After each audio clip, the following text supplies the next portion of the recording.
Hey fellow bass anglers, do you need a topwater secret lure to use when you have that situation pop up where no other lure will work? You've seen it like I have if you've spent any time on the water, where bass will be chasing an individual minnow and blowing up, and you'll see the minnow skipping across the surface and that bass is blowing up behind him, and it doesn't matter what else you throw. If you don't mimic that situation, you're not going to catch that fish.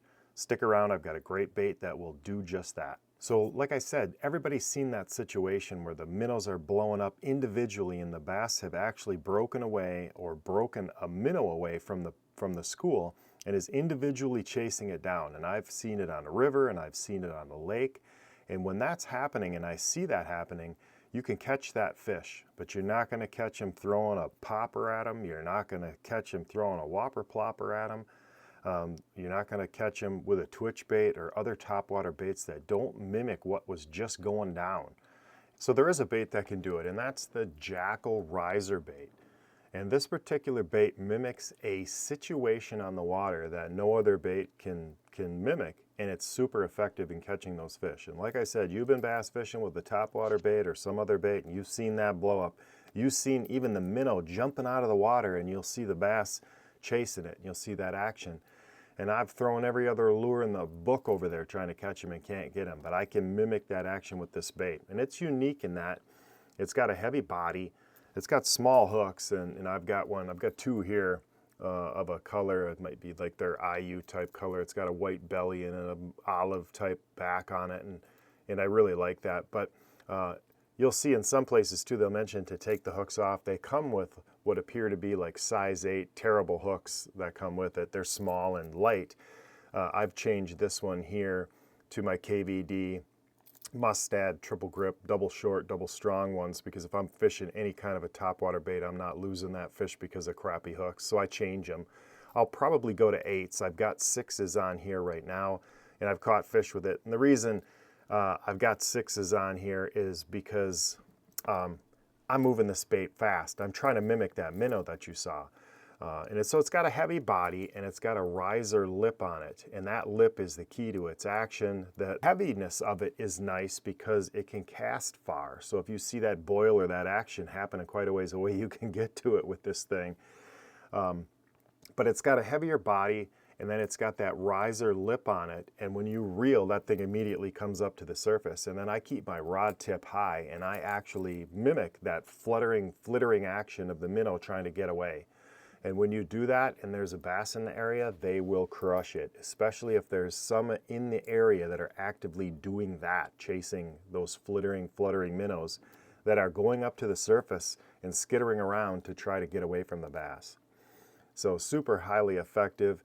I'll use a medium action rod. I use a 6'9" 6-gill Saga medium action bait casting rod with this, and I'll use an 8-to-1 gear ratio reel because I'm trying to pick this up fast. Now you could use a spinning rod for this thing, but it would be a lot more difficult, I think, to fish. It's a small lure, but if you set it up right with a high capacity bait caster, you can get it out there and you can work it better, I think, because you have to use a fast tip, a high tip, to make that action go and to keep this on the top of the water flittering around to mimic the minnow.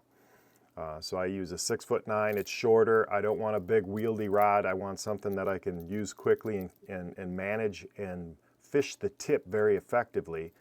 So I'll use a 6'9". I use a medium action so that I got give on these big fish. You know, a lot of times I'm fishing this in a river too, and I can fish the, I'm trying to reel in a 4 and 5 pound fish because the big ones hit these things, man. And I want to be able to manage it, so I need a lot of give in that rod. So I use a medium action. And I'm using braid. I'm using braid on this thing. I'm fishing it on the surface. I don't, the shock absorption is in the rod tip for me, or is in the action of the rod. And I'm using braid because I want instant response. I don't need any lag when I get a long cast out there with a tiny bait. I'm trying to keep it on the surface and fish it fast. I want control. So that's my setup. And this is a deadly bait. So don't sleep on the Jackall Riser. Have one tied up. you'll see the situation, it'll catch your fish, it'll catch your key fish, but change the hooks, get the KVDs in it. You'll be thanking me that you did. As a bonus, they do make another riser bait. It's more of a chug style bait. This is their 09. This was their 007 is the one, the minnow, flitter minnow imitator. They do make a 009. It's a chugger. It's got the riser lip on it too, brings it up to the surface. It's got a chugging mouth and a prop on the tail. I don't use this one as much. It's pretty heavy, so you got to fish this thing fast. I will work this into the Topwater arsenal this year to test this thing out, but I will tell you that the 007 is money. So, hope you found those tips helpful. Please like and subscribe, and we'll talk to you next time on the water.